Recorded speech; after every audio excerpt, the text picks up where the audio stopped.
কারিমে সেই নির্দেশনায় দিয়েছে যে মানুষ এই পৃথিবী ছেড়ে একদিন আখিরাতের জিন্দেগিতে চলে যাবে, আর সেখানে অনন্তকাল অবিরাম থাকতে হবে।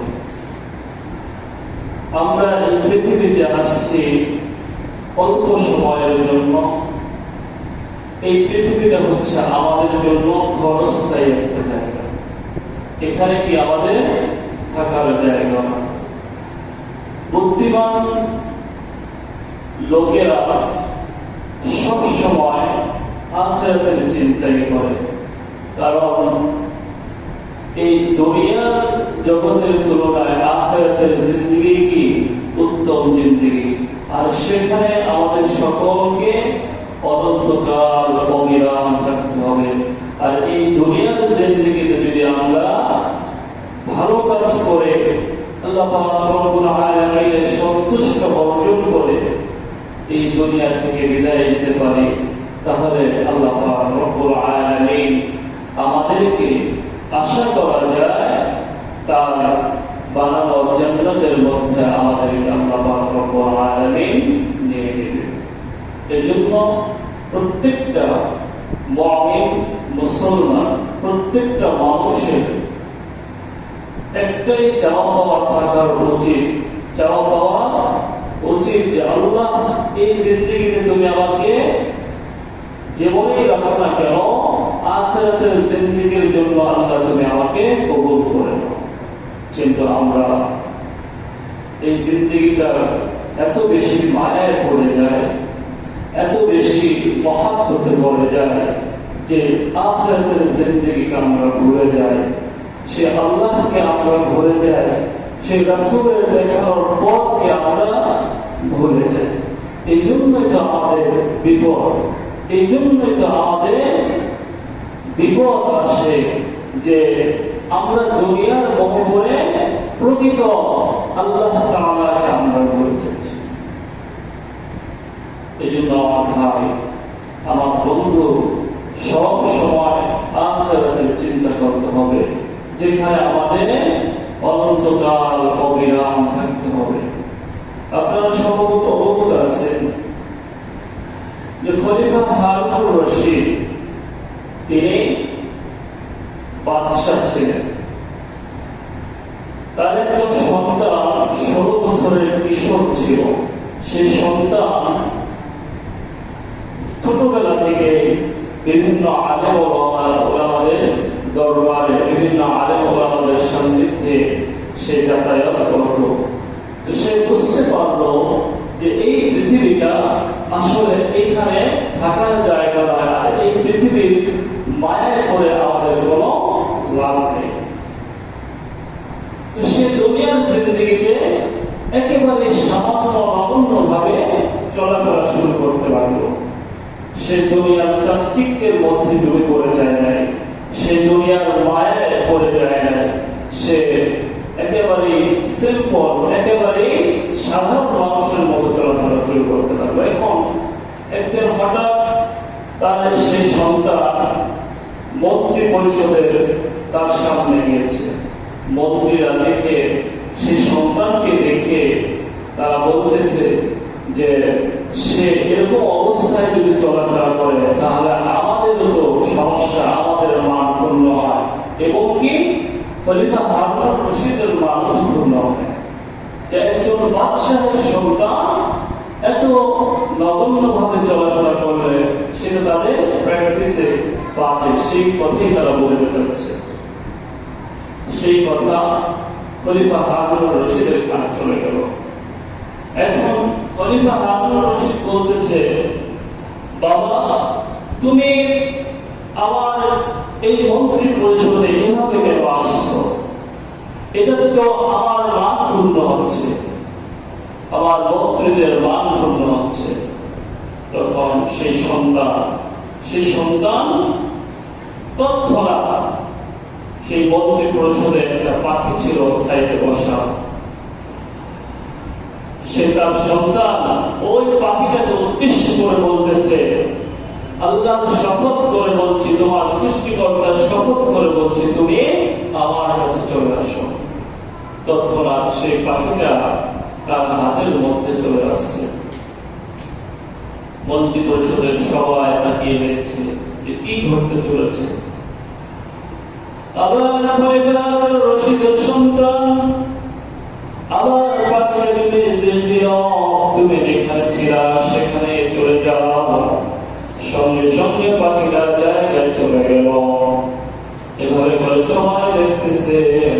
এবার খলিফা হারুন রশিদের সন্তান বলতেছে, বাবা তুমি দুনিয়ার মোহে পড়ে গেছো, তুমি দুনিয়ার মোহে পড়ে তোমার সন্তানকে তুমি এখন তোমার সন্তানকে তুমি কথা বলছো, তোমার সন্তানকে তুমি মন্ত্রী পরিষদের কথাবার্তা, তোমার সন্তানকে তুমি অবহেলা করছো। সুতরাং বাবা আমি তোমার মন্ত্রী পরিষদ তোমাকে ছেড়ে আমি আজকে এখান থেকে চলে গেলাম। খলিফা হারুন রশিদের সন্তান তখন তৎক্ষণাৎ গায়ে ছিল একটা কম্বল, গায়ে ছিল একটা কি কম্বল, আর হাতে ছিল একটা কোরআন মাজিদ। এই কোরআন মাজিদটা আর হাতে আরেকটা বাদশাহের একটা সম্মানিত একটা আংটি ছিল। সেই আংটি আর কোরআন মাজিদটা নিয়ে সে সেই মন্ত্রী পরিষদ থেকে চলে গেল। সবাইকে বিদায় নিয়ে খলিফা হারুন রশিদের সন্তান বাদশাহিত্ব ছেড়ে সমস্ত কিছু ছেড়ে একজন শাহজাদার সমস্ত কিছু ত্যাগ করে সে চলে গেল। অনেক বছর পরে সে ইরাকের বসরা নগরীতে হঠাৎ করে দেখা গেল তাকে একজন আল্লাহর সাহাবী ওই হারুন রশিদের সন্তানকে দেখতে পেল। তার বিল্ডিং এর কাজ করাবে সেই জন্য একজন মজদুর খুঁজতেছিল। একজন সেই ওই একজন তাকে সন্ধান দিল যে অমুক জায়গায় যাও, একজন ভালো কাজ করে, একজন ভালো কাজ করে, তোমার কাজটা সে করে দিতে পারবে। সে তার কাছে গেল, দেখতে পেল পথের মধ্যে বসে কোরআন মাজিদ তেলাওয়াত করতেছে। আল্লাহর জিজ্ঞেস করলো, তুমি কি মজদুর হিসেবে কাজ করবে নাকি? বলছে হ্যাঁ আমি কাজ করব, আমি তো কাজ করার জন্য আল্লাহ আমাকে দুনিয়াতে পাঠাইছে। বলতেছে আমার দুটো শর্ত আছে, যদি এই দুটো শর্ত তোমরা মানতে পারো তাহলে আমি তোমাদের কাজ করব। তোমার কাজ করব এক নম্বর হচ্ছে আমার যখন আযান হয়ে যাবে আমাকে নামাজের সময় দিতে হবে। দুই নম্বর শর্ত হচ্ছে যখন আমার কাজ শেষ হয়ে যাবে আমাকে এক দিরহাম এবং এক দিরহামের ষষ্ঠমাংশ দিতে হবে। এর বেশি দিলেও চলবে না, কম দিলেও চলবে না। এই দুইটা শর্ত যদি তুমি মানতে পারো তাহলে তোমার কাজ আমি করে দিব। তখন ওই লোকটা বললো ঠিক আছে, আমি তোমার কাজ কি তোমার শর্তে আমি রাজি। সে এত সুন্দর কথা শুনে সে তার মন ভরে গেল যে সে তো আল্লাহ, সে তো আল্লাহ। তো ঠিক আছে আমি তোমার দুটো শর্তই কি মানতে রাজি, তুমি আমার কাজটা করে দাও। ঠিক আছে। এবার খলিফা হারুন রশিদের সন্তান, তাকে তো তিনি চিনে না, সেই সন্তান গিয়ে তার কাজ করা শুরু করলো। সন্ধ্যাবেলা যখন ঘনিয়ে আসলো এবার মজুরি নেওয়ার পালা। মজুরি নিয়ে ওই লোকটা অবাক হয়ে গেল, দেখলো যে একাই সে 10 জনের কাজ সেরে ফেলছে। কাজ করছে কি একজনে, কিন্তু সে দেখতে পেল 10 জনের কাজ সে একাই করে ফেলছে। আশ্চর্যজনক বিষয়, কিভাবে করলো এই কাজ? লোকটার মনে তার ব্যাপারে আরো চিন্তা লাগলো, তার ব্যাপারে আরো জানতে ইচ্ছে করলো। পরের দিন কাজ করার জন্য আবার সেই লোকটাকে খোঁজাখুঁজি করতে লাগলো, কিন্তু কোথাও ওই লোকটাকে খুঁজে পেল না। একজনের কাছে জানতে পারলো যে সে সপ্তাহের মধ্যে একদিনে শুধু কাজ করে শনিবার। একদিনে কি কাজ করে শনিবার, আর বাকি দিনগুলোতে তাকে কোথাও দেখা যায় না। বাকি দিনগুলো কি তাকে কোথাও দেখা যায় না, শুধু সপ্তাহে একদিনে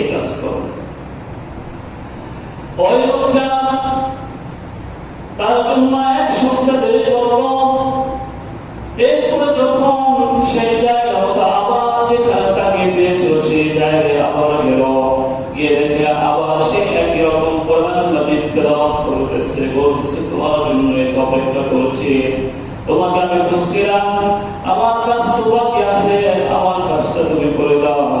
বলতেছে ঠিক আছে তোমার কাজটা করে দেব, কিন্তু শর্ত হলো আগে দুটোই কিন্তু ঠিক থাকতে হবে।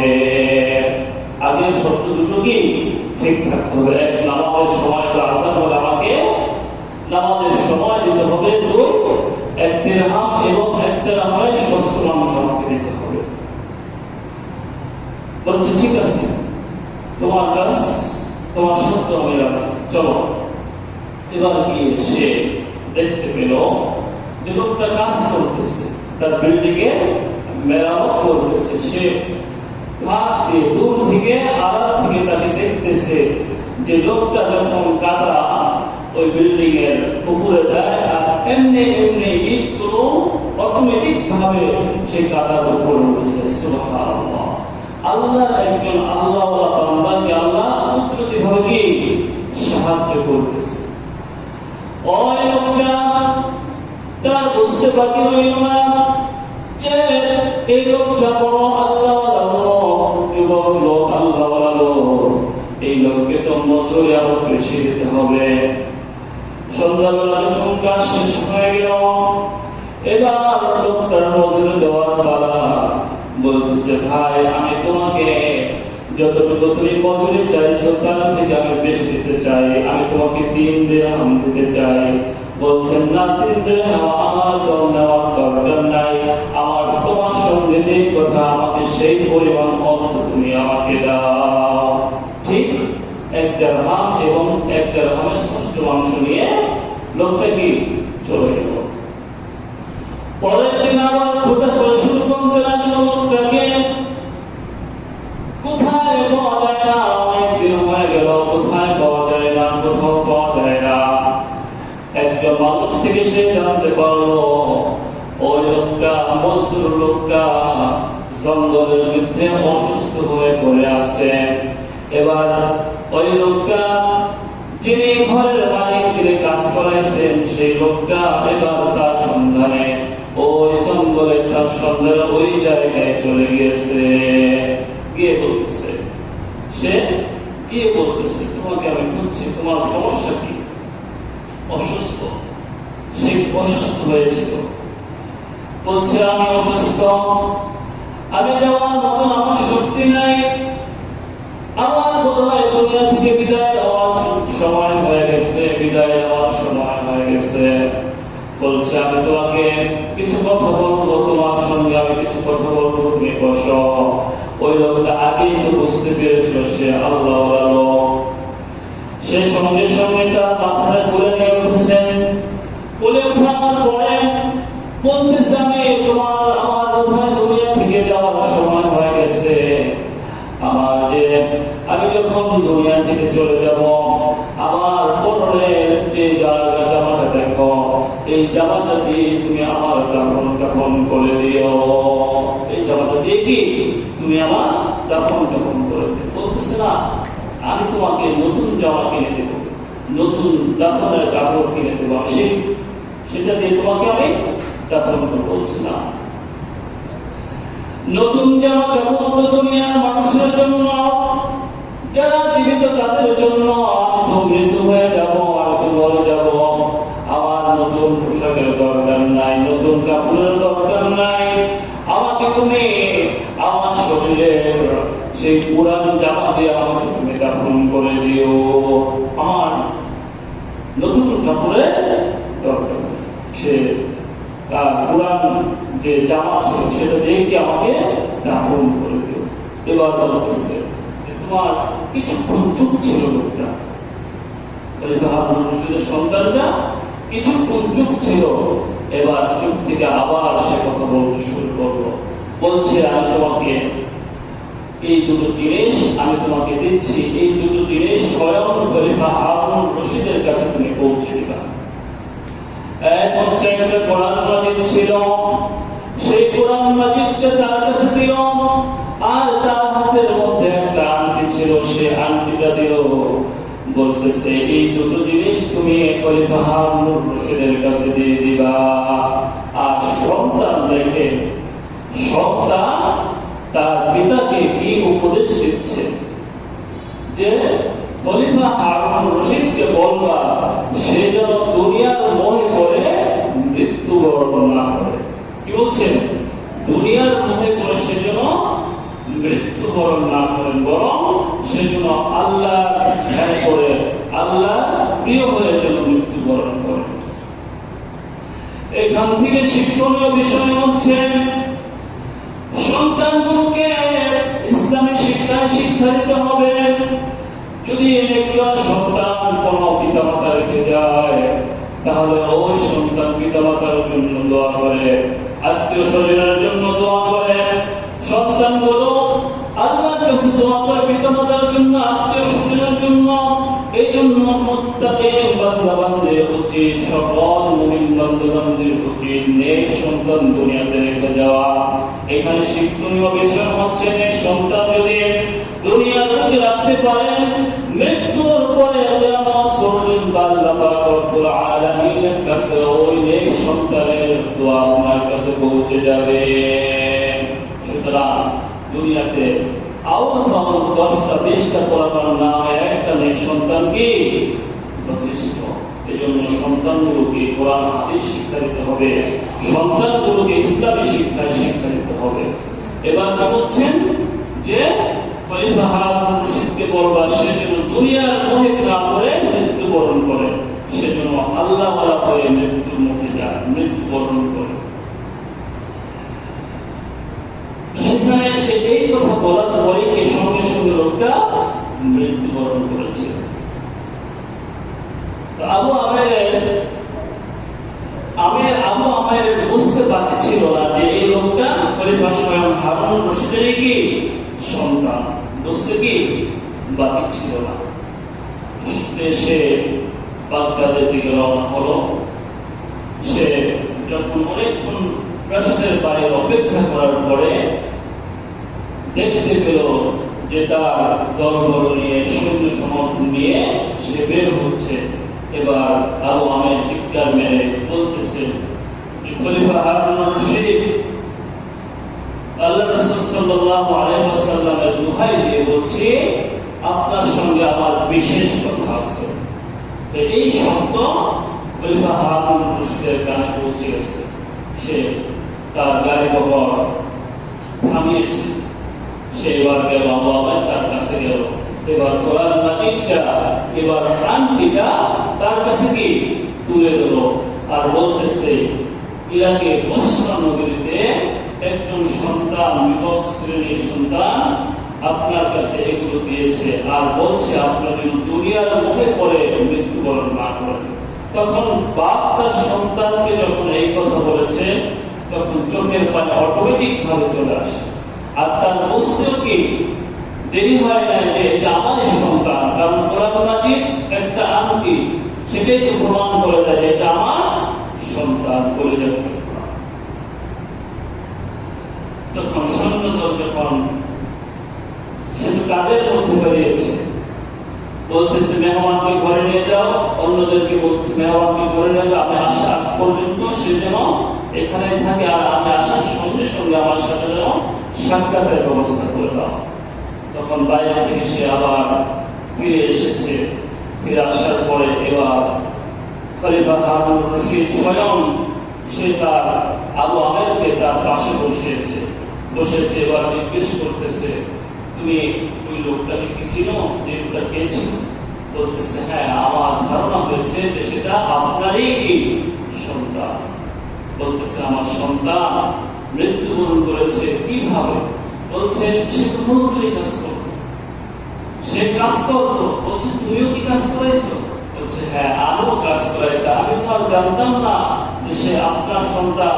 আর আরেকটা বিষয় হচ্ছে খলিফা হারুনুর রশিদ কিন্তু হযরত রাসূল সাল্লাল্লাহু আলাইহি ওয়াসাল্লামের বংশের আব্বাস রাদিয়াল্লাহু তাআলা আনহুর বংশের লোক ছিল। বলছে তুমি এটা জানার পরেও কি কাজ করাইছো? বলছে আমি তো আর এটা জানতাম না যে সে রাসূল সাল্লাল্লাহু আলাইহি ওয়াসাল্লামের বংশের লোক, স্বয়ং আপনার সন্তান। বলছে তুমি তুমি কি আমার সন্তানকে দাফন করিয়েছো? বলছে হ্যাঁ, আমি আপনার সন্তানকে দাফন করিয়েছি। এই দুই হাত দিয়ে, দু হাত বুকের মধ্যে জড়িয়ে রেখে এবার সন্তানের বেদনা কিছু সে রূপায়ণ করার চেষ্টা করবো। আর বলছে চলো আমার সন্তানের কবর কোথায়, আমি আমার সন্তানের কবরের পাশে যাব।